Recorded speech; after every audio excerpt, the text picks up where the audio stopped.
Paz e graça, sejam todos bem-vindos a mais uma edição aqui nossa das Conversas Biblicamente Relevantes. Eu sou o irmão Norman e estarei dentro de poucos segundos a receber o nosso irmão e vamos a falar sobre um tema muito relevante e pontual que tem a ver com o coaching e o evangelho. Na verdade, este é um tema que merece a nossa atenção na medida em que mais e mais nós temos acompanhado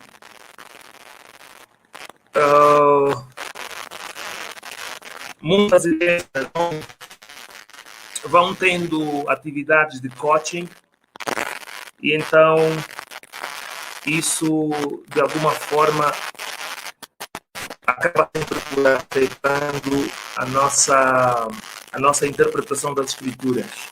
Eu estou a ter algum problema aqui com o áudio, deixa-me ver se consigo resolver.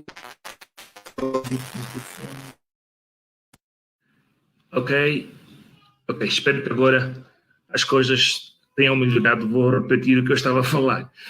Eu sou o irmão Norman e estarei a receber o nosso irmão Nunes dentro de poucos segundos, acredito.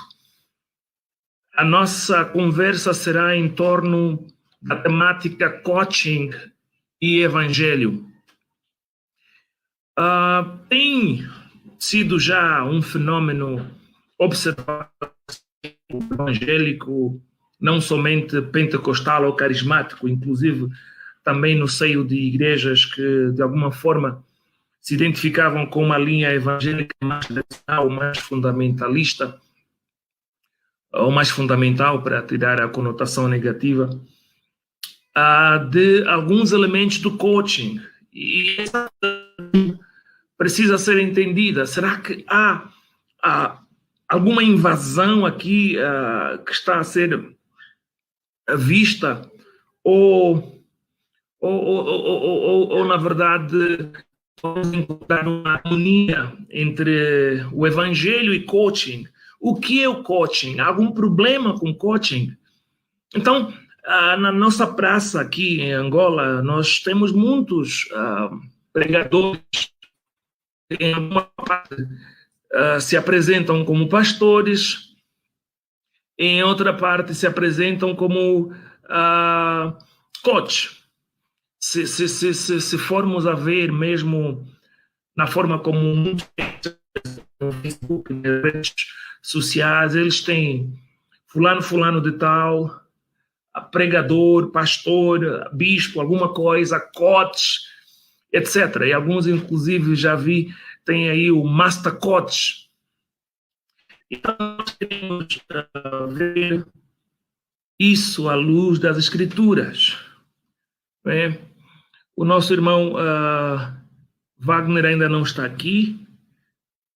Espero que a qualquer momento ele apareça.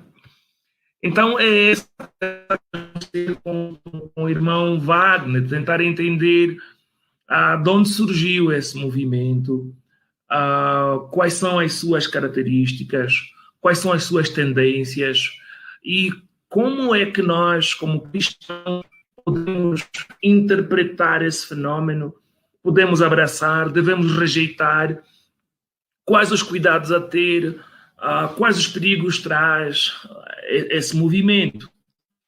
Então, o irmão Wagner é um servo de Deus no Brasil e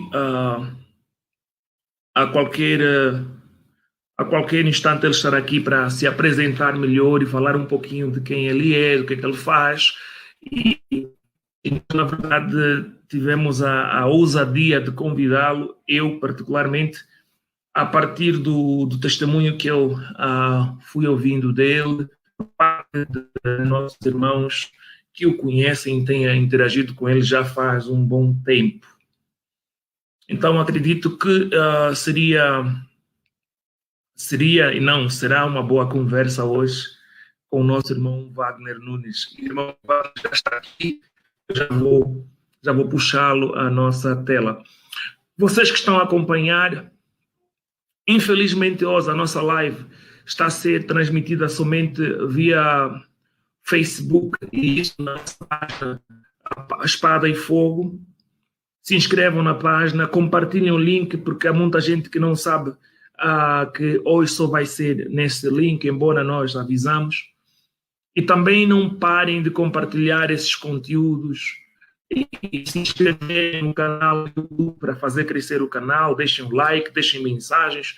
E enquanto nós estivermos aqui a conversar sobre os vários temas ligados a coaching e evangelho, nós gostaríamos que os irmãos que estiverem a acompanhar vão escrevendo as suas questões, depois vamos ter perguntas e respostas. Então, sem mais delongas, eu vou puxar aqui o nosso irmão Wagner. Paz e graça, irmão Wagner. Paz e graça, querido. Tudo bem aí? Tudo bem, graças a Deus. Ok.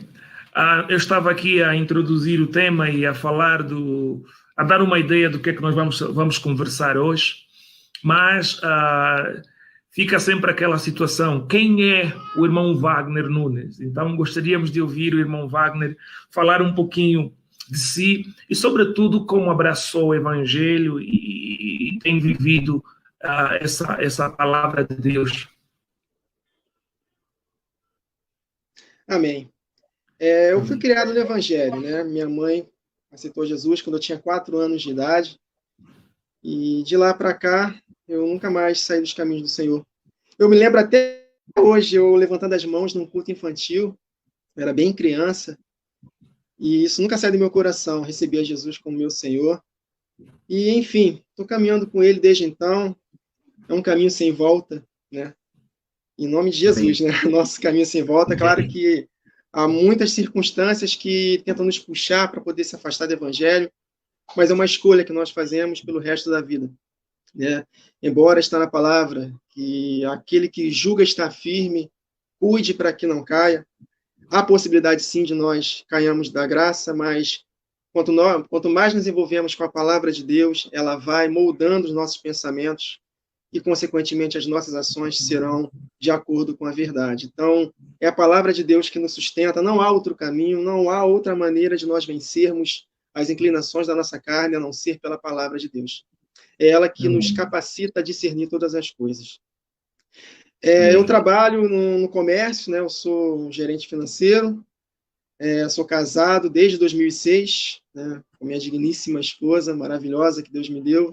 Tenho um filho de 12 anos, congrego numa igreja aqui próxima da minha casa, e é isso. Feliz da vida com o meu Senhor. Muito bom, muito bom. É sempre bom quando nós temos um testemunho do tipo que o irmão Wagner acaba de dar, de nascer numa família cristã e crescer no evangelho, porque dá esperança para alguns de nós que abraçamos o evangelho de coração, mas depois de ter caminhado na lama e feito todo tipo de loucura, é para fortificar a fé de muitos que vão ouvir, para saberem que não, nós podemos criar os nossos filhos na palavra e eles viverem para a palavra o restante das suas vidas. Isso Amém. É um testemunho muito importante para nós todos. Amém. Então, irmão Wagner, eu estava aqui a explicar que, a partir do testemunho em torno da vida do irmão Wagner, pelos irmãos próximos a mim, é que nós tivemos a coragem de entrar em contato para conversarmos um pouquinho sobre esse tema, que eu acredito que, embora possam existir algumas diferenças entre a realidade cristã em Angola e a realidade cristã no Brasil, mas muitos pontos são na verdade, comuns, não é? Uhum. E esse fenômeno do coaching, eu acho que é um deles. Até porque nós aqui, além de termos os nossos pastores coaches, há muitos dos pastores coaches que vêm aqui, vêm do Brasil, né? Então, há essa ligação. E também, claro, já vi, há tempos eu assisti os vídeos de um angolano, um casal angolano, que também estão a pregar uma coisinha, uma mistura de coaching e evangelho, que também estão a atuar no Brasil, no São Paulo, e tem uma igreja muito grande até. Então, o nosso objetivo, na verdade, é ter uma compreensão deste fenômeno à luz das Escrituras, para trazermos à tona o que é o coaching, o que é o evangelho, se há ou não a possibilidade das duas coisas coexistirem, e se é possível ter harmonia entre as duas situações ou não. Então, a nossa primeira questão seria, então, o que é coaching e o que é o evangelho? Como é que nós podemos diferenciar, ou seja, entender as duas coisas? Amém. Eu fiz uma pesquisa na internet acerca de uma entrevista que foi feita com o maior coaching brasileiro aqui, né? Não vamos citar nomes, nem o nome da revista, mas essa entrevista foi em 2018. Eu fiz questão aqui de imprimir, e na entrevista ele fez uma pergunta semelhante à do irmão. Para ele, né? O que faz um coaching religioso? Aí eu vou ler aqui na íntegra para os irmãos. Aí ele respondeu da seguinte forma: na verdade, não existe coaching religioso ou evangélico. Coaching é a arte do desenvolvimento pessoal. Só um minutinho. Eu estou recebendo várias mensagens aqui do WhatsApp que os irmãos não estão conseguindo entrar, né? É só pelo Facebook, né? É só pelo Facebook, mas seria... Eu acho que eu posso enviar-te o link. É que eu recebi várias mensagens aqui. Oh, espera, vamos tentar, vamos convidar os irmãos a conectarem a um canal que se chama Espada e Fogo no Facebook. É esse canal que eu indiquei. Foi esse canal que eu compartilhei com os irmãos. Recebi vários aqui, ó. Okay. Várias mensagens aqui. Vida. Eu vou enviar... se não der, não tem problema. Não entendi? Se não der, não tem problema, tá, irmão? Mais tarde eu compartilho com eles. Eu acho que podemos muito rapidamente ver isso. O Neves também, que está aqui a acompanhar, gostaria que eles... Neves, por favor, se estás a acompanhar, ajuda-nos aí a compartilhar o link pelo WhatsApp, para os irmãos entrarem diretamente no Facebook e na página, para terem acesso. Deixa-me só ver aqui. Ok, o Neves vai fazer isso. O Neves está aqui e vai fazer isso, está bem. Então tá ótimo. Compartilha só aí o link com o irmão Wagner, o link da live. E também avisa aí os irmãos pelo Facebook, porque dá para ver que muitos devem estar meio que perdidos. Sim. Porque o irmão Wagner está a usar o telemóvel, não? Estou usando o celular, isso aí. Pois, porque se fosse um computador, teríamos feito a live e teríamos em simultâneo o YouTube e o Facebook. Tá bem, mas pode computador. Tá bem, o Neves vai ver isso. Pode continuar. Tá ótimo. Então, como eu estava dizendo, eu estudei sobre essa entrevista que ele fez 3 anos atrás. O nosso maior coaching aqui no Brasil, né? E ele respondendo, o que é um coaching religioso? O que faz um coaching religioso? Ele respondeu que, na verdade, não existe coaching religioso ou evangélico. Coaching é a arte do desenvolvimento pessoal. É uma ciência que surgiu nos Estados Unidos e está vindo para o Brasil, naquela época, né? Já está em alta hoje no Brasil. Como uma metodologia, olha só, uma metodologia para incrementar na igreja. Olha lá. Aí ele continua. Há muito respaldo científico da psicologia e neurociência. Ou seja, 1 Coríntios 1,17, até anotei aqui, está escrito que Paulo falando para os coríntios, Cristo não me enviou para batizar, mas para pregar o evangelho, não porém com palavras de sabedoria humana, para que a cruz de Cristo não seja esvaziada. E ele, no capítulo 2, ele continua falando, de 1 Coríntios. Eu mesmo, irmãos, quando estive entre vós, não fui com discurso eloquente, nem com muita sabedoria, para lhes proclamar o mistério de Deus, pois decidi nada saber entre vós, a não ser Jesus Cristo e este crucificado. E foi com fraqueza, temor e muito tremor que estive entre vocês. Minha mensagem e minha pregação não consistiram em palavras persuasivas de sabedoria, mas consistiram de demonstração do poder do Espírito, para que a fé que vocês têm não se baseasse na sabedoria humana, mas no poder de Deus. E ele continua falando no verso 12.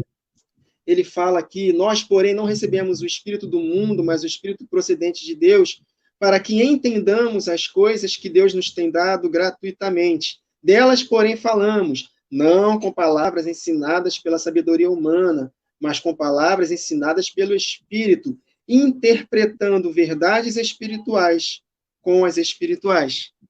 Então, ele já está falando que um coach religioso não existe e que ele é um respaldo científico da psicologia e da neurociência. E ele continua, o foco do coaching é aprimorar o comportamento e os objetivos do ser humano para o futuro. Qualquer um que quiser ser um líder relevante, olha só, ele tá comparando o líder humano, assim, de secular, com o líder evangélico. Ele está falando, qualquer um que quiser ser um líder relevante na sociedade terá que buscar os recursos de um coach, ou seja, se não buscar os recursos de um coach, você não será um líder relevante na sua igreja, porque atualmente é a ferramenta disponível para o desenvolvimento pessoal. Mas, no meu caso, eu uso as técnicas na igreja para ver todos crescerem. Ou seja, ele está querendo colocar técnicas criadas por homens afastados da verdade para darem uma atualização na palavra de Deus, um upgrade na igreja. E, de acordo com os textos que lemos aqui, o apóstolo Paulo não se apresentou à igreja com palavras persuasivas de sabedoria humana, mas em demonstração do Espírito. As verdades espirituais têm que ser comparadas com verdades espirituais. Então, esse coaching já considera erros já aqui. Ele próprio, o nosso maior coach aqui no Brasil, explicando o que é um coach. Então, aqui já tem vários erros. E eu já coloquei durante a entrevista, eu anotei outras conversas interessantes que ele teve, que, se for possível, eu até gostaria de compartilhar com os irmãos. Então, coaching já está bem claro, né, que é algo psicológico da neurociência, é um respaldo científico, é algo humano para poder incrementar na igreja, dar um upgrade na palavra, uma atualização na palavra. A palavra por si só não é suficiente, né? Tem que ter essa técnica. Então, toda técnica humana que é colocada na igreja, a tendência é fracassar. Do lado de fora tem sucesso, mas no reino de Deus não faz nenhum acontecimento de acordo com o que está escrito. Mais para frente a gente vai desenvolvendo melhor esse tema aí. Muito obrigado, porque é necessário termos uma introdução sobre o tema. E alguns elementos que o irmão falou já tocam exatamente nos elementos fundamentais do coaching em qualquer parte onde ela se encontra. Essa ideia do upgrade. Eu estava a ver uma página que é mesmo só... focaliza, é a página de uma organização que capacita as pessoas no coaching. Prepara os coaches e tudo mais. Essa tem o nome de vibrantfaith.org. E ela diz o seguinte, que existem 3 características principais no coaching, segundo essa organização. E ela vai dizer que é rever, repensar e reinventar. Agora imagina, né? Como é que nós vamos rever a igreja, vamos repensar a igreja e reinventar a igreja? Esse é o foco. Quando eles falam de rever, eles falam sobre buscar olhar o ministério em uma nova perspectiva. Segundo, repensar seria desafiar as normas e focar em resultados. Desafiar as normas, aquilo que nós até aqui temos entendido como sendo a base da fé, a base da igreja, Então temos que desafiar esses elementos e depois temos que focar nos resultados. E em terceiro, né, no reinventar, a ideia principal é tentar novas formas de ser igreja, novas formas de ser igreja. E eu acho que esses três elementos em si já deverão ser polêmicos à luz das escrituras, né? Fica muito difícil a nós acharmos que há uma abertura para nós repensarmos o que é ser igreja e não somente repensar, mas reinventar a igreja. Quer dizer, não basta a igreja que Jesus funda, são os homens que devem trazer uma nova forma de ser igreja. E, naturalmente, essa ideia de olhar para os resultados, não sei se não é uma visão muito mercantilista, não é uma visão muito capitalista, né? Uhum. Pronto, mas antes de entrar nisso, acho que o irmão também podia agora falar um pouquinho o que é o Evangelho, para depois, então, começarmos a fazer a fusão entre as duas coisas e para vermos. Amém. Em primeiro lugar, quando Jesus fala do Evangelho, ele é bem claro, né? Eu fiz até uma anotação aqui de vários textos da palavra.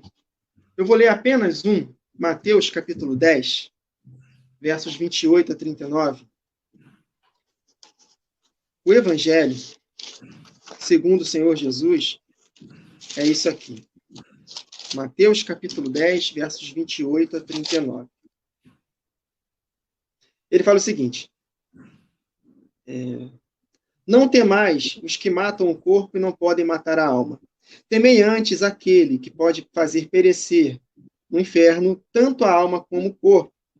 Não se vendem 2 pardais por um asse, e nenhum deles cairá em terra sem o consentimento do Pai. E quanto a vós outros, até os cabelos da vossa cabeça estão contados. Então não temam, pois, a eles. Bem vales mais vós do que muitos pardais. Portanto, todo aquele que me confessar diante dos homens, também eu confessarei diante de meu Pai que estás no céu. Mas aquele que me negar diante dos homens, também eu negarei diante do meu Pai que está nos céus. Ele está falando acerca das perseguições.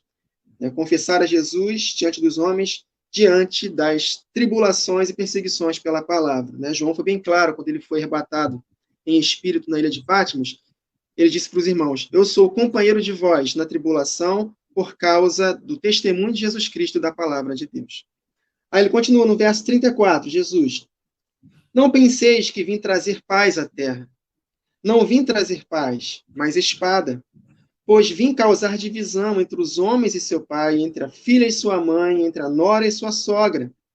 Assim, os inimigos do homem serão os da sua própria casa. Está falando num contexto de um nascer de novo e o outro ser contra, né? Quem ama seu pai ou a sua mãe mais do que a mim, não é digno de mim. Quem ama seu filho ou sua filha mais do que a mim, não é digno de mim. Está falando num contexto de perseguição. Se ainda que a sua mãe, seu filho, sua filha for contra o evangelho, e você, por causa do amor a eles, ser acima do amor a Jesus, então não é digno dele. Né? Nós abrimos mão de tudo. E quem não toma a sua cruz e vem após mim, não é digno de mim. Tomar a cruz é você estar disposto a carregar a vergonha de Jesus. Hebreus 13 está escrito para que nós saiamos diante dele carregando a sua vergonha, o seu vitupério. Porque não temos aqui cidade permanente, mas buscamos a que há de vir. Então, carregar a cruz é você estar disposto a morrer para tudo aquilo que está contrário ao reino de Deus. E ele fala aqui no verso 39, quem acha a sua vida neste mundo vai perdê-la, mas quem todavia perde a vida por minha causa, acha lá. Então, Jesus aqui tem várias passagens, eu citei essas, tem várias passagens que o evangelho não é essa moleza que está sendo ensinada aí por boa parte dos lugares. O evangelho ele é renúncia, é uma disposição de perder tudo, inclusive a própria vida por amor a Cristo. Nós vivemos, irmão Norman, num país que não tem perseguição física pelo evangelho. Então, nossa tendência é afrouxar realmente. Embora há uma profecia para o tempo do fim que a igreja do mundo todo vai ser perseguida pelo anticristo. Isso é para nós que cremos que a igreja vai estar aqui na grande tribulação. Então, O evangelho de hoje é um evangelho light. É um evangelho que não confronta pecados, que amassageia nosso ego, né? Principalmente essa parte aqui do coaching, que eles ensinam, entre aspas, a palavra de Deus de uma maneira que não confronta seus pecados, né? Aí eu fico me perguntando, meu Deus, o foco é fazer com que as pessoas cresçam do lado de fora. Mas e o pecado? O pecado foi extinto da nossa vida? Não pecamos mais? Não tem mais pecado? E cadê o confronto de pecados? Está escrito na palavra de Deus que no tempo do fim haverá novamente, entre aspas, João Batista chamando ao arrependimento. Então, cadê a mensagem do arrependimento? Jesus falou em Mateus 24 que devido ao aumento da maldade, o amor se esfriaria de quase todos da igreja. Esse amor é o amor ágape, o amor da igreja. Então, o amor de Deus no coração da igreja se esfriaria de quase todos. Então, qual é a mensagem que tem que reverberar neste tempo? Qual é o foco da mensagem do evangelho, principalmente nesse final de tempo? Arrependimento. Na carta à igreja, as 7 igrejas de Apocalipse, das 7, 5 são chamadas ao arrependimento. Então, o evangelho é renúncia, é abnegação. Ainda que não tenhamos perseguição física no momento, por causa da nossa fé, haverá outras perseguições de outros níveis. Então, o evangelho não muda, ele é o mesmo. De Gênesis a Apocalipse, o evangelho é a mesma coisa. O evangelho não é só no Novo Testamento, o evangelho é desde Gênesis. As boas novas do evangelho é a palavra de Deus. Então, você vê os profetas, todos aqueles que foram fiéis, eles padeceram perseguições, tanto que o apóstolo Paulo, em 2 Timóteo 3, fala que todos aqueles que piedosamente buscarem o Senhor padecerão perseguições. Então, o evangelho traz para nós muita perseguição. Se nós não estamos tendo perseguição, não estou dizendo só físico, mas de outros níveis, se está tudo bem, tudo funcionando às mil maravilhas, tudo do bom do lado de fora, tem alguma coisa errada. Porque em toda a Bíblia está escrito, o evangelho é perseguição, é morte para o eu. O apóstolo Paulo, em 1 Coríntios 15, fala que morre todos os dias. Romanos capítulo 8 diz que nós fomos reputados como ovelhas destinados ao matadouro. Então, a igreja é como ovelha destinada ao matadouro. Então, se há essa busca pelo conforto do lado de fora, esse foco é totalmente o contrário do evangelho do Senhor Jesus. Não quer dizer que nós não tenhamos, nós que não temos perseguição física, não podemos ser abençoados por Deus. Nós somos provas vivas que Deus nos abençoa através do nosso trabalho, né, que nós trabalhamos com nossas mãos, Ele abençoa. Eu não estou dizendo isso, eu estou dizendo que, mesmo sendo abençoado financeiramente num país que não tem perseguição, que os que têm perseguição não têm nem condições de ser prósperos financeiramente, porque perdem tudo mesmo, mas para nós que não temos perseguição física, se mesmo que Deus nos abençoe, vai haver tribulações de outros níveis. Então, é isso que é o problema do coaching, que eu percebi. O coaching, ele faz nós aspirarmos para sermos bem-sucedidos nesta terra. Mas a palavra de Deus me ensina totalmente o contrário. O foco não é aqui. O foco é a eternidade. O foco é a volta de Jesus. Entendeu? Não se fala mais sobre a volta de Jesus, não se fala mais sobre arrependimento, não se fala mais sobre confronto de pecados, santificação, escatologia, não se fala. Nesse meio, só se fala sobre como nós sermos bem-sucedidos nesta terra. Então, eles fazem uma releitura da palavra, e com esse foco, eles acabam sendo enganados quando leem os textos da palavra. Claro, boa parte deles no Antigo Testamento. Porque o Novo Testamento, ele é uma explicação, ainda que resumida, das verdades ocultas do Antigo. Então, todo o Novo Testamento foi escrito à luz do Antigo Testamento. A base dos escritos é o Antigo Testamento. Então, eles, sem entendimento do Novo Testamento, eles vão pegar esses textos em Provérbios, em Abraão foi riquíssimo, Isaac foi riquíssimo, mas não conseguem confrontar com o Novo Testamento. Quando você vai para o Novo Testamento, vê os escritos dos apóstolos, vê os ensinos de Jesus, você vê totalmente contrário a essa doutrina que está cada vez maior no meio da igreja, né? É isso.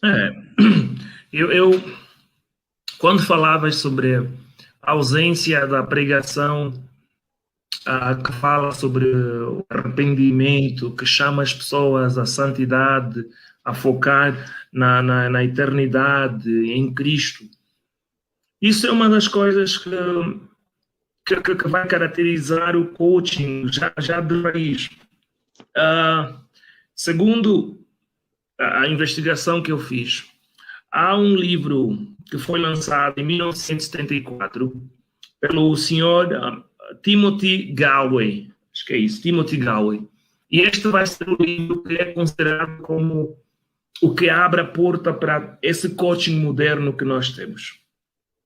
E as características que ela apresenta enquadram-se muito bem e talvez respondem à questão do porquê que eles não pregam contra o pecado, porquê que não focam na mensagem que traz à consciência a necessidade de viver uma vida dedicada a Deus. Ela vai dizer assim, que nesse livro, a filosofia que se vai ensinar é que a busca...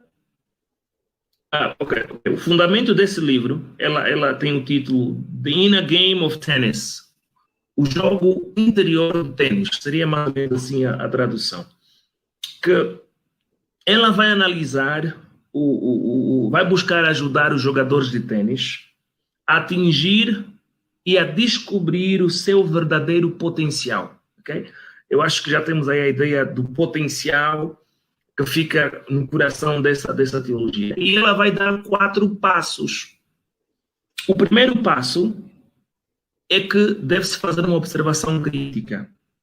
Uma observação sem crítica, desculpa, é exatamente ali onde eu queria chegar. O primeiro passo do coaching é que a observação deve ser sem crítica. O segundo é que se deve visualizar os objetivos. E aqui entra já a questão da visualização, que é um outro campo muito, muito interessante, que fala muito sobre esse movimento. E depois, o terceiro, temos a autoconfiança. E, como último e quarto passo, temos de novo a observação sem crítica das mudanças e dos resultados. Ou seja, se o primeiro e o quarto passo falam sobre a ausência da crítica, é porque num movimento coaching nenhuma crítica é aceitável. Você nunca pode olhar para si mesmo de forma crítica, nem mesmo olhar para o resultado dos princípios que você abraçou do coaching, de forma crítica. Em outras palavras, você que abraça o coaching, você é cristão, o que você faz, o que você deixa de fazer, você não analisa à luz das escrituras se estás certo ou se estás errado.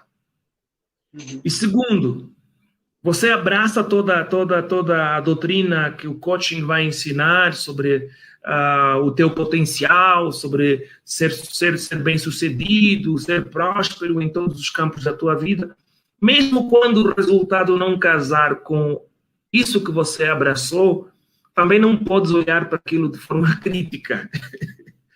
Ver como é que isso é uma prisão bem sofisticada.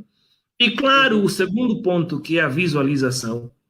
Nós tivemos, há um tempo atrás, também a conversa sobre a teologia da prosperidade. E o coaching enquadra-se muito bem como um dos elementos dentro da teologia da prosperidade. E falávamos que a visualização é uma das principais técnicas de bruxaria. As pessoas não olham para a visualização assim, porque tem uma palavra muito bonita, visualização. Mas ela é bem entendida e muito desenvolvida no seio do ocultismo, não é? Então, acho que esses elementos já pintam uma imagem muito perigosa do coaching. Não sei se o irmão tem alguma coisa a reagir em relação a esses elementos. Então, aquilo que o irmão falou, realmente é uma prisão que você não pode refutar, né? Mas quem realmente é sincero com a palavra vai refutar, não tem como. Nós fomos chamados para sermos defensores do Evangelho. E ele conta conosco. Ele conta Amém. conosco. Então, o que está profetizado, até abri a Bíblia aqui enquanto o irmão falava, isso não é novidade nenhuma para o que está na palavra de Deus. Isso está profetizado. Isso não deve nos deixar perplexos, porque isso já está profetizado na palavra de Deus. O apóstolo Paulo, cheio do Espírito Santo, 2 Timóteo, capítulo 4, ele falou que nesses tempos ia acontecer exatamente isso. 2 Timóteo 4, está escrito lá, a partir do verso 1. Conjuro-te perante Deus e Cristo Jesus, que há de julgar vivos e mortos pela sua manifestação e pelo seu reino milenar, né?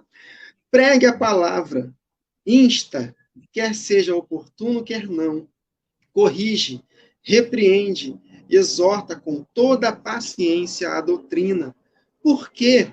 Porque haverá tempo, e os tempos que estamos vivendo só estão se intensificando, né? Vai piorar, pois haverá tempo em que não suportarão a sã doutrina. Pelo contrário, olha como o apóstolo Paulo foi categórico, inspirado pelo Espírito Santo de Jesus. Pelo contrário, cercar-se-ão de mestres segundo as suas próprias cobiças, seus próprios desejos, como que sentindo coceira nos ouvidos, e se recusarão a dar ouvidos à verdade, entregando-se às fábulas. Tu, porém, está falando para nós, ele falou para Timóteo, mas é para nós. Tu, Amém. porém, não é para nós que levamos a palavra de Deus a sério. Tu, porém, ser sóbrio em todas as coisas, suporta as aflições. Olha aí, vai ser perseguido, suporta as aflições. Faz o trabalho de um evangelista. Cumpre cabalmente o teu ministério. Então, nós somos porta-vozes da palavra de Deus. Isso não é atribuído somente a pastores, isso é atribuído para todos nós. Em Hebreus, se não me engano, capítulo 5, está escrito lá que a essa altura vocês já deviam ser mestres, ou seja, mestres é para ensinar. Então, vocês todos já deveriam ser mestres, mas tem necessidade que vos ensinem os rudimentos elementares dos oráculos de Deus. Vocês estão necessitando de leite e não de alimento sólido. Então, todos nós precisamos, né, abrir nossos lábios, principalmente agora que a tecnologia está a nosso favor. Nós estamos aqui tendo contato, você em Angola, eu aqui no Brasil. Olha só que ferramenta maravilhosa que Deus disponibilizou para nós. Então, é tempo de nós buscarmos a Deus. Esse é o melhor tempo para buscarmos a Deus, para confrontarmos essas ideias. Porque tudo que foi colocado humano dentro da palavra de Deus não vai passar pelo fogo. E nós precisamos combater. Eu sei que nós seremos a minoria, as pequenas vozes, mas Deus está conosco. Eu creio que Deus quer nos usar exatamente para alcançarmos as pessoas que devem ser alcançadas. Entendeu? Porque, infelizmente, eu vou falar de novo o que Jesus falou em Mateus 24. O amor da igreja se esfriará de quase todos. Que nós não façamos parte dessa grande esmagadora maioria. Quase todos, para mim, é mais de 90%. É muita gente. Quase todos. Né? Não é a maioria que está escrito na palavra. A maioria é 50% mais um. Não. É quase todos. Então, nós precisamos, meus irmãos, cair dentro na palavra e aquilo que eu falei para o irmão durante a semana, preparar o lombo, porque vamos apanhar do lado de fora. Mas aqueles que perseverarem até o fim serão salvos. Daniel, capítulo 12, profetiza no tempo do fim. Porque a muitos conduzirem à justiça, brilharão como estrelas eternamente. Então, o nosso galardão não vai ser aqui. O nosso galardão vai ser na eternidade. Então, que possamos ter o foco totalmente contrário dessa teologia. O nosso foco é a eternidade. Claro que todos nós temos um chamado específico e nós devemos buscar esse chamado. Eu anoto essa chave aqui, essa frase-chave aqui, que eu nunca tiro essa frase do meu coração. O cristão não é movido por coisas ou por necessidades. O cristão, ele é movido por propósito, por propósitos eternos. Então, eu creio que Deus quer cada um de seus filhos em todas as esferas da sociedade. Como a maioria das esferas da sociedade é pobre, então não adianta todos serem ricos. Então, se todos os cristãos fossem ricos, como é que estariam os pobres? Como é que eles seriam evangelizados? Como é que nós seríamos luz para eles? Então, nós não temos que procurar ser ricos. Eu vou ler daqui a pouco, se der tempo, né? se o Espírito permitir, 1 Timóteo 6, conectando com Eclesiastes 5, falando que aqueles que querem realmente ser ricos vão se dar mal. Então, nós não queremos. Se durante a nossa chamada específica Deus permitir que nós sejamos ricos, amém. Tem exemplos de cristãos ricos na Bíblia, no Antigo e no Novo Testamento, mas eles não buscaram ser ricos, foram chamados específicos para que eles pudessem influenciar os ricos. Um exemplo disso é Esther. Esther foi feita rainha. E quando a chapa esquentou, quando os judeus estavam prestes a ser eliminados, mas não seriam, porque Jesus viria exatamente dos judeus, da tribo de Judá, o Mardoqueu, o tio da Esther, falou para ela, quem sabe, Esther, está em Esther 4,14, não foi para uma hora como essas que você foi chamada para ser rainha. Você não foi chamada para ser rainha para poder ficar só desfrutando dos benefícios do palácio. Você tem uma missão. Você tinha que ser rainha para poder interceder ao rei para que o povo judeu não fosse eliminado. E tem outros exemplos, tem Gaio, em 3 João, capítulo 1 a 8, diz, o João, faço votos por sua prosperidade e saúde, assim como é próspera a sua alma, porque eu sei que você tem acolhido os irmãos. Ou seja, Gaio foi um cristão que nasceu de novo com grana, e ele usou dessa grana para poder abençoar, hospedar os irmãos. Em Romanos 16, o apóstolo Paulo agradece a Gaio, o hospedeiro de Paulo e de toda a igreja. Enfim, Deus tem um plano específico para cada um. Eu anotei um texto aqui, em Provérbios, capítulo 22, versos 1 a 5, depois os irmãos leem, se puderem, um contexto de avareza. Lá está escrito que Deus criou o rico e criou também o pobre, para que eles sejam luz em todas as esferas da sociedade. Então, eu não tenho nenhum problema em não ser rico. Eu sei muito bem o que Deus me chamou para fazer. E não é para ser rico. Ele já falou para mim, você não vai ser rico. Então, eu vou me conformar aos planos e propósitos de Deus para a minha vida. Embora ele vai suprindo as nossas necessidades básicas. Mas, se eu queria... Deixa eu só finalizar aqui. O Espírito Santo está só lembrando, eu tinha um desejo muito grande de estudar e ter uma profissão muito boa. Mas o Espírito me direcionou a abrir mão de estudar, de fazer algo a mais, para me envolver mais tempo com a palavra. Então, desde 2012, se não me engano, entre 2012 e 2013, eu abracei essa direção do Espírito e abri mão de me aprimorar. E interessante que dentro do meu trabalho atual hoje, eu trabalho lá desde 2007, eu já fui promovido 3 vezes, entendeu? Então, Deus tem suprido as minhas necessidades, mas eu tive que abrir mão de estudar para poder me aprofundar na palavra. Se eu tivesse me envolvido com os estudos, eu não teria essa bagagem que eu tenho hoje, eu não teria tempo. E é isso que Satanás quer. E usa essa teologia da prosperidade, esse coaching, que eu considero pior do que a teologia da prosperidade, ele faz com que você aspire para ter mais e mais e mais e mais. A teologia da prosperidade mente falando que Deus vai te dar riquezas. Já o coaching é pior do que a teologia da prosperidade, porque o coaching, ele fala que você é bom. Você vai produzir riquezas. Você tem potencial. Você vai fundo. Mas para que isso se torne realidade, eu tenho que gastar tempo da minha vida. Não vai cair dinheiro do céu. Eu tenho que estudar, eu tenho que correr atrás, fazer de tudo. E, aos poucos, com os afazeres desta vida passageira, a palavra de Deus vai se esvaziando. E aí, meu irmão, não tem como vencer as inclinações da carne. Por isso que tem muitos divórcios no nosso meio, muitos adultérios, pessoas que não toleram mais uns aos outros, não querem mais congregar, não suportam uns aos outros, pessoas que são viciadas em olhar para a mulher alheia, em masturbação, e por aí vai, porque não tem força para poder resistir.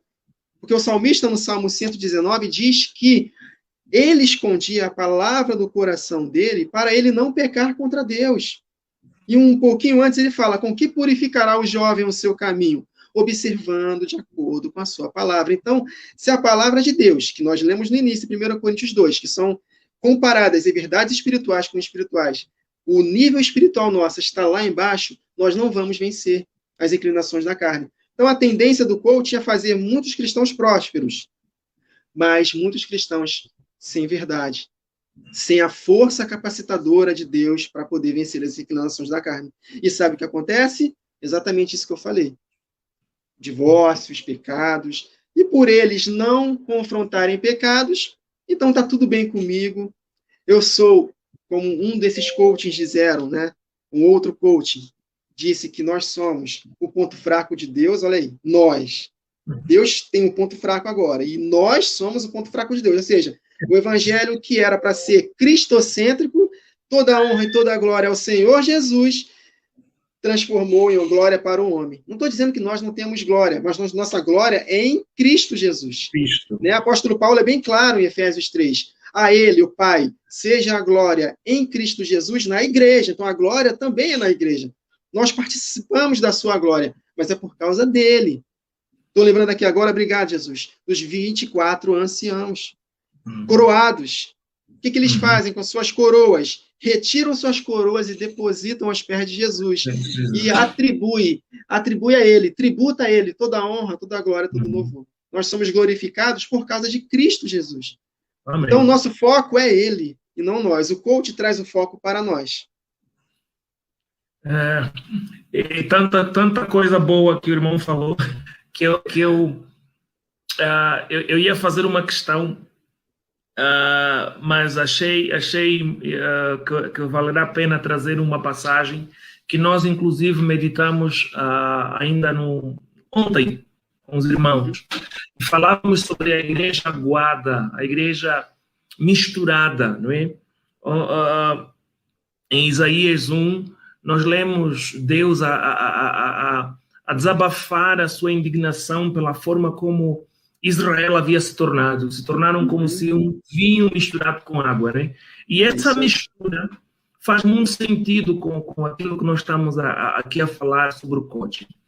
Mas antes mesmo de olharmos para um pouquinho mais essa mistura na perspectiva da origem, há uma passagem que ainda está em Isaías, eu vou pôr aqui, vou compartilhar no chat, depois vou assim mandar aqui a tela. É exatamente essa questão do dinheiro, da fortuna. E estamos a falar, não, parece que o verso não, mas eu vou ler a passagem. Estamos em Isaías 65, verso 11. Ele vai dizer: mas a vós outros, os que vos apartais do Senhor, os que vos esqueceis do meu santo monte, os que preparais mesa para Deus a fortuna e misturais vinho para o Deus destino. Na verdade, a passagem vai falando sobre a idolatria, e esses são os deuses que ela aqui acaba de apontar. E eu acho que esses dois deuses são bem captados na mensagem da teologia da prosperidade e do coaching, que é a fortuna e o destino, onde todos acabam por olhar para o dinheiro, para o sucesso agora, na carne, do jeito do mundo, como sendo a coisa que mais devemos buscar na vida. E a questão do destino também está associada a isso, que se eu fazer mais dinheiro, se eu conseguir mais fortuna, eu consigo, de alguma forma, preparar um futuro mais seguro para mim e para os meus filhos, não é? Então, esse é o princípio que nós estamos a ver Deus a rebater em Isaías 65, no seu verso 11, e que vai casar bem com essa visão do coaching, que tem a sua filosofia como sendo que a prosperidade em todas as áreas da vida de um homem é o maior objetivo da própria vida. O coaching resume-se nesse princípio. Eu preciso ter sucesso em todas as áreas da minha vida, tenho que ser próspero, e essa prosperidade é vista do jeito que a carne vê. Tenho que ter dinheiro, tenho que ter boa casa, tenho que ter carros, tenho que ter bons perfumes, essas coisas aqui o mundo considera de sucesso, não o sucesso do jeito que Deus vê. Por quê? Por que estou a fazer essa diferença? E foi exatamente esse o espírito que o irmão acabou de apresentar. É porque o sucesso bíblico é visto em Cristo. O sucesso bíblico nós vemos em Cristo. Nós não vemos o sucesso bíblico nas riquezas que teve Salomão. Nós não vemos o sucesso bíblico na prosperidade das figuras do Velho Testamento ou do Novo que eram ricos. Não, nós vemos a prosperidade e o sucesso em Cristo. E ela tem a ver com o quê? Com a rendição total da nossa vontade para a vontade de Deus, com a mortificação da carne para a glória de Deus, na cruz. Nós não podemos olhar para a cruz como uma derrota. Não, a cruz é a vitória. É uma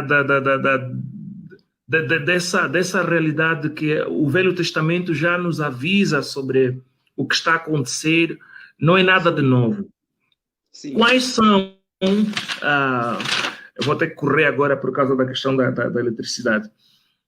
Quais são as razões bíblicas, então, que nós devemos considerar o coaching como sendo um perigo? Amém. É um perigo, assim, eu já até cheguei a falar um pouco, né, sobre o perigo. O maior perigo para mim é esse, que não nos capacita a vencermos as inclinações da nossa carne. Porque o coaching não foca na palavra genuína de Deus. Não foca na essência do evangelho. Então, por não... Aquilo que eu li no início, né? Ele falou que o coach tem um respaldo científico da psicologia e da neurociência. Vai totalmente contrário ao que o apóstolo Paulo escreveu em 1 Coríntios, que a palavra de Deus não pode ser misturada com palavras humanas, com condições humanas, com alguma coisa assim, voltada para a humanidade, para que a cruz de Cristo não seja esvaziada. Então, não tem como nós sermos cheios da palavra e cheios do coaching, porque eu percebo que é totalmente contrário. A palavra de Deus não é um livro de autoajuda, não é um livro para massagear o nosso ego, para nos dar esperança de ter uma vida melhor nesta terra. A Bíblia não nos leva a isso. A palavra de Deus é toda voltada para o casamento do seu filho. E nessa terra nós somos como peregrinos e forasteiros. Nós somos como peregrinos e forasteiros, buscando a pátria que realmente importa, é a glorificação do nosso corpo, a nova Jerusalém que vai descer do céu como esposa ataviada ao seu marido. Então, todas as promessas contidas na palavra de Deus que tem em Cristo, sim, sempre nos apontam para a eternidade. Então, é completamente contrário o coaching da palavra de Deus.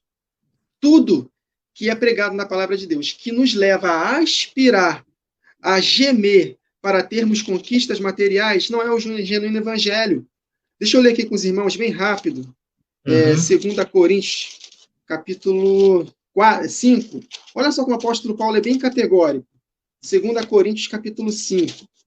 Sabemos que se a nossa casa terrestre deste tabernáculo, nosso corpo, né, se desfizer, temos da parte de Deus um edifício, casa não feita por mãos, eterna nos céus.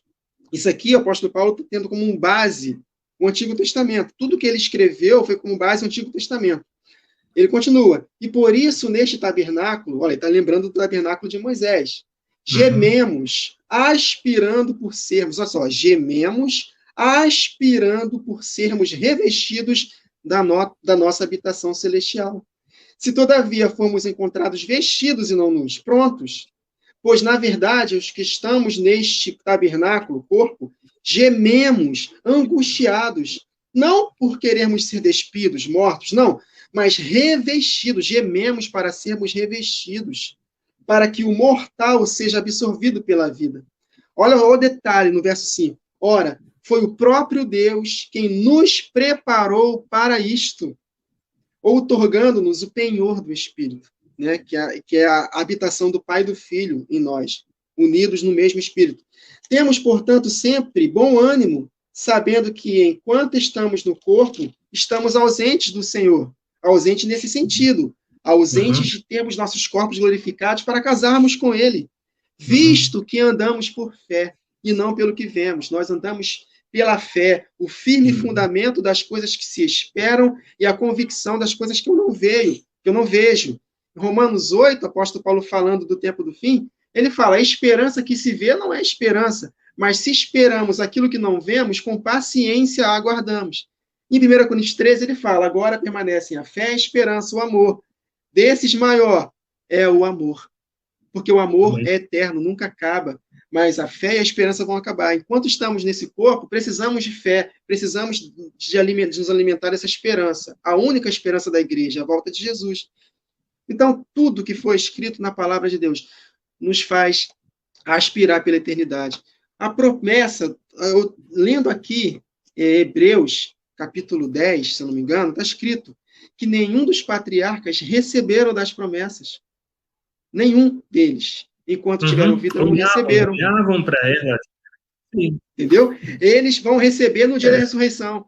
Tudo é centrado para o dia da ressurreição. Então, enquanto estamos nesta vida, o nosso foco é, primeiramente, descobrir o nosso chamado. Ao descobrirmos o nosso chamado, sermos fiéis dispenseiros. Já pensou, irmão, Norma, se o apóstolo Paulo fosse movido pelo coaching? Jesus falou para Ananias, eu vou mostrar a Paulo o quanto importa padecer pelo meu nome. Amém. Ou seja, ele teve que se conformar ao chamado dele. Estevão, homem, um garoto, um jovem, segundo historiadores, jovem, poderoso na palavra, basta ver o sermão dele de Atos 7. Tinha tudo para ser uma bênção, um homem poderoso na terra. Foi apedrejado ali mesmo. Ele se ajoelhou e viu Jesus se levantando do trono. Então, se ele fosse movido pelo coaching, ele não teve uma vida de sucesso. Morreu jovem, apedrejado, tido como nada. O apóstolo Paulo morreu só com as roupas do corpo. E os nossos irmãos, que sempre morreram por amor ao evangelho, e hoje, atualmente, centenas de milhares morrem por amor a Cristo. Eles não são fiéis. Fiel é só aquele que prospera do lado de fora. Não. Aquilo que Jesus escreveu em Provérbios 22, do 1 ao 5. Deus criou o rico e o pobre. Por quê? Para que haja luz em todas as esferas da sociedade. Então, todos nós temos um chamado. Se for para ser rico, ele vai nos conduzir para isso, para que nós possamos ter acesso aos ricos. Se não, como a maioria da sociedade é pobre, vai conduzir a maioria da igreja para a sociedade pobre, para as esferas pobres da sociedade.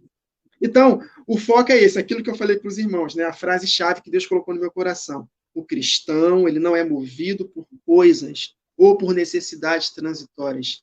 Nós somos movidos por propósito. O que vale é a eternidade. João Batista, ele teve um propósito de anunciar a Jesus. Morreu com pouco mais de 30 anos. Cumpriu a missão com louvor. Foi decapitado, não foi rico. Cumpriu a missão. E muitos outros nossos irmãos. Basta ler Hebreus 11, na Galeria dos Heróis da Fé, você vai ver lá. Muitos foram humilhados, cerrados ao meio, mortos ao fio da espada, andando errantes, os quais o mundo não era digno deles. Mas Deus não se envergonha de chamá-los filhos, porque lhes preparou uma cidade. O foco é essa cidade, é o casamento. Imagina, nós estamos prometidos para a nossa noiva, né? Imagina, a nossa grande expectativa é que chegue o casamento. Nós somos noivas de Jesus, você não faz ideia como Jesus quer casar conosco. Por isso que o Espírito clama, vem, Senhor Jesus. O Espírito e a noiva clamam, vem. Por quê? Porque o propósito da nossa vida é o nosso casamento. Então, nesta vida, nós somos peregrinos e forasteiros. Nós temos que nos adequar, nós temos que aceitar de todo o coração o chamado que Deus fez para a nossa vida. Se é para morrer por Ele, Ele vai nos capacitar. Se não é para morrer por Ele, Ele vai nos capacitar. Se é para ser rico, dependendo do chamado, Ele vai nos capacitar. Entendeu, meu irmão? Amém. Então, se eu depois, quando eu puder, se der tempo, né, eu vou ler 1 Timóteo 6, casando com Eclesiastes 5. Nós vamos ver o equilíbrio da palavra de Deus com relação a isso. Amém? Irmão Wagner, devido mesmo à nossa situação aqui com a carga do nosso computador, que vai a qualquer momento, eu vou fazer um comentário de Ezequiel 22, verso 26, e vamos abrir, então, o momento de perguntas e respostas, que não vai demorar muito, porque não temos muita carga. E se os irmãos fazerem alguma pergunta relativa, que faz ligação com esses versículos que o irmão Wagner acabou de falar, aproveitarás, então, em responder à luz daqueles versículos. Pode ser, não é? Amém. Ok. Então, uma das passagens, existem muitas no Velho Testamento, mas que eu acho que nos ajudaria a olhar para essa situação também, é Ezequiel 22, verso 26, onde dessa reclamação de Deus, ao mesmo espírito de Isaías 1 ou Isaías 65, Deus vai dizer: os seus sacerdotes transgridem a minha lei e profanam as minhas coisas santas. Entre o santo e o profano não fazem diferença, nem discernem o imundo do limpo, e dos meus sábados escondem seus olhos, assim sou profanado no meu Deus.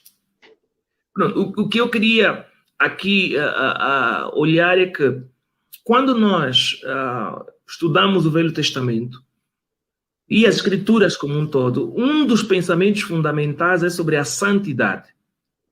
A santidade vai nos passar essa mensagem de separação, não é? Que há separação entre aquilo que é devoto para Deus e aquilo que não é para Deus. O espaço do povo de Deus, o espaço da igreja, onde nos reunimos para meditar, para orar, a casa de oração, ou mesmo a comunhão dos santos, é um lugar para se cultivar as virtudes de Deus. Amém. E o coaching, que tem a sua origem ligada à nova era, a toda essa coisa de psicologia motivacional, ocultismo oriental e muita coisa estranha que está misturada. É uma coisa profana, é mundana. E mesmo até que ela não fosse propriamente originária da nova era, ou não tivesse nenhuma ligação com feitiçaria, etc., mesmo assim, não seria algo a trazer na igreja, porque ela seria algo comum. Né? Ela é comum, ela não é santa, ela não tem Deus como foco, ela tem o mundo, a carne. É verdade que alguém poderá estudar isso ou aquilo para melhorar a sua vida profissional, mas isso não tem nada a ver com a nossa identidade como filhos de Deus e sacerdotes de Deus, não é? Então, eu acho que esse elemento também pode nos ajudar a fazer a separação. A igreja não é um lugar para coaching, não é lugar para teologia motivacional, essas coisas não é. É um lugar para orarmos, para desenvolvermos as virtudes cristãs, para honrarmos a Cristo. O foco é Cristo. 24 horas, 7 vezes por semana. Cristo, Cristo, Cristo, Cristo. Então, irmãos, nós, por causa mesmo da questão da nossa carga, vamos receber pelo menos duas ou três perguntas agora, ok? Vamos já começar com as perguntas. E temos aqui a pergunta do irmão Neves. Acho que dá para ver na tela, não é? Sim, irmão Nunes, podes responder à questão. Amém. É uma das ênfases do coach, né? Exatamente a autoestima. O apóstolo Paulo, ele é muito categórico, ele é maravilhoso, é um grande exemplo para nós, né? Ele, por causa de Cristo, ele simplesmente perdeu tudo. Perdeu tudo. Aquilo que ele achava ser valioso para a vida dele, ele teve que abrir tudo, abrir mão de tudo, né? Não vivemos mais nós, mas Cristo vive em nós. Então, a vida que vivemos hoje, vivemos pela fé no Filho de Deus, que se entregou por nós. Então, não há autoestima para nós. A estima é dele, é tudo em função dele. A nossa vida está escondida com Cristo em Deus. Nós vivemos em função dele, para a honra e glória dele, fazer o que ele determinou para a nossa vida. E é claro que ele vai nos abençoar. É claro que ele vai nos glorificar, né? Mas aquele exemplo que o Espírito Santo nos lembrou dos 24 anciãos. Somos coroados de glória com Cristo Jesus, porque o Pai, o Filho e a Igreja são um, mas nós vamos retirar as nossas coroas das cabeças e depositar aos pés de Jesus e falar: se não fosse pelo teu poder, Jesus, nada seríamos. Jesus falou isso em João 15, sem mim nada podeis fazer. Se é que temos algo de merecer, eu sempre falo para os irmãos, né, que nós somos merecedores das bênçãos de Deus, sim. Por quê? Porque ele depende da nossa resposta. Então, se ele nos convida ao arrependimento e nós não respondemos, né? Se não fosse por esses méritos, todos os homens seriam salvos, porque Deus deseja que todos sejam salvos. Então, não estou anulando a glória de Cristo em nós, mas é tudo para a honra e glória do nome dele. Né? O Romanos capítulo 11, apóstolo Paulo, é tremendo, ele fez uma oração aqui em forma de cântico, eu acredito que tenha sido cântico, sim. Ele, embora escrevendo, ele estava cantando no coração, ele está aqui, ó profundidade da riqueza, tanto da sabedoria como do conhecimento de Deus, Romanos 11, 33. Quão insondáveis os seus juízos, quão inescrutáveis os seus caminhos. Quem, pois, conheceu a mente do Senhor, ou quem foi seu conselheiro, ou quem primeiro deu a ele, para que lhe venha a ser restituído? Porque dele, e por meio dele, e para ele são todas as coisas. A ele, pois, a glória eternamente. Amém. Então, Amém. Não há autoestima como o coach ensina. O coach ensina que você é bom, você tem algo dentro de você que vai fazer com que você, meu irmão, vá longe. Mas nossa vida está escondida com Cristo em Deus. Não vivemos mais nós, Cristo vive em nós. Né? Em Filipenses capítulo 3, apóstolo Paulo fala, até para poder somar com o que o irmão leu naquela leitura de Ezequiel, do santo e profano, o apóstolo Paulo ele fala que aqueles que só pensam no seu ventre, eles se tornam inimigos da cruz de Cristo.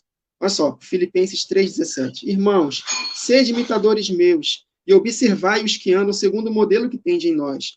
Pois muitos andam entre nós, dos quais repetidas vezes eu vos dizia, e agora vos digo até chorando, que são inimigos da cruz de Cristo.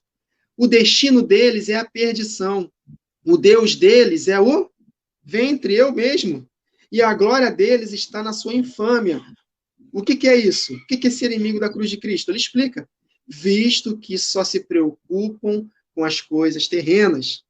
Aí o apóstolo Paulo vai e fala, pois a nossa pátria está nos céus, de onde também aguardamos o Salvador Jesus Cristo, o qual transformará o nosso corpo de humilhação para ser igual ao seu corpo da sua glória, segundo a eficácia do seu poder, que ele tem até subordinar a si todas as coisas. E no início do capítulo 4, portanto, meus irmãos amados e muito saudosos, minha alegria e coroa, sim, amados, permanecei deste modo que eu estou ensinando, firmes no Senhor. Então, o foco da palavra de Deus é esse dia em que Jesus vai voltar ao casamento do seu filho. Aqui neste mundo, nós vivemos de acordo com um chamado específico para a nossa vida. A autoestima, só ele. Ele em nós. Cristo em nós, a esperança da glória. Amém. Irmão Nunes,